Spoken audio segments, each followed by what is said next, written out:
నా కోపం ప్రళయంగా మారితే నేనొక వీరభద్రుణ్ణి. ధర్మాన్ని చీకటిలో కలిపేస్తే ఆ చీకటిని చీల్చుకుంటూ వచ్చే కాలభైరవుణ్ణి. సహాయం కోరితే హనుమంతుణ్ణి, ప్రేమని చూపిస్తే అర్ధనారీశ్వరుణ్ణి. ఎక్కడైతే ఈ సృష్టి ఆగిపోతుందో నేను అక్కడ నుంచి మొదలవుతాను. నాకు ఆది అంతం లేదు. శ్మశానంలో చావుకి తోడుగా ఉండే కాటి కాపరిని, నిరంతరం ధ్యానం చేసే అఘోరాని, నాగేంద్రుడిని ధరించిన నీలకంఠుడిని.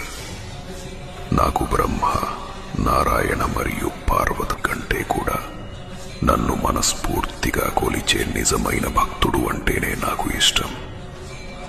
అలాంటి వాళ్ళకి నేనెప్పుడు దాసుడునే.